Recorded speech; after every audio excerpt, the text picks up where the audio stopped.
టేకులపల్లిలో మందు షాపు లూటీ 2 లక్షల రూపాయల విలువైన బాటిళ్లు ఎత్తుకెళ్లిన మందు ప్రియులు. ఎక్కువ ధరలకు అమ్ముతున్నారని మద్యం షాపులు లూటీ. అదనంగా 30 రూపాయలు తీసుకుండడంతో దోపిడీ.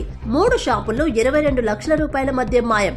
భద్రాద్రి కొత్తగూడెం జిల్లా టేకులపల్లిలో ఘటన.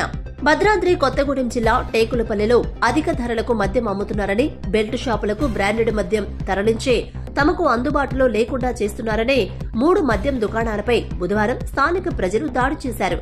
22 లక్షల విలువ చేసే మద్యాన్ని ఎత్తుకుపోయారు. స్థానికుల కథనం ప్రకారం టేకులపల్లి నుంచి బోర్డు దారిలో 4 వైన్ షాపులున్నాయి. కొద్ది రోజుల క్రితం సిండికేట్ గా ఏర్పడిన ఈ షాపుల యజమానులు ఎంఆర్పీ కన్నా 20 రూపాయల నుంచి 30 రూపాయలు ఎక్కువగా తీసుకుంటున్నారు. అలాగే బ్రాండెడ్ మద్యం బెల్ట్ షాపులకు సరఫరా చేస్తూ రెగ్యులర్ కస్టమర్లకు అందుబాటులో ఉంచడం లేదు. దీంతో అసహనంతో ఉన్న జనాలు బుధవారం పల్లవి 1, పల్లవి 2, క్రాంతి వైన్ షాప్ పై ఒకేసారి దాడి చేసి 18 నుంచి 22 లక్షల రూపాయల మద్యం లూటీ చేశారు. మద్యం ఎత్తుకెళ్తున్న కొందరు మాట్లాడుతూ మద్యం వ్యాపారులు అన్ని రకాల మద్యాన్ని బెల్ట్ షాపులకే పంపుతున్నారని, దీంతో అక్కడ ఇక్కడ ఎక్కువ ధరకు కొనాల్సి వస్తోందని వాపోయారు. వైన్ షాప్ యజమానులను ఎన్నిసార్లు ప్రశ్నించినా పట్టించుకోవడం లేదని, అందుకే ఎత్తుకెళ్తున్నామని చెప్పారు.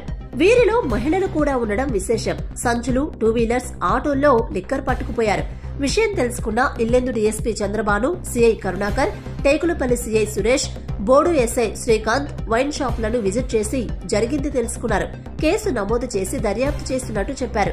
అయితే ఓ ప్రజాప్రతినిధి అనుచరులు కావాలనే ఒకేసారి దాడి చేసి మద్యం ఎత్తుకెళ్లారని, అక్కడే ఉన్న జనాలు ఇదే ఛాన్స్ అనుకుని మిగిలిన మద్యం పట్టుకుపోయారన్న చర్చ నడుస్తోంది.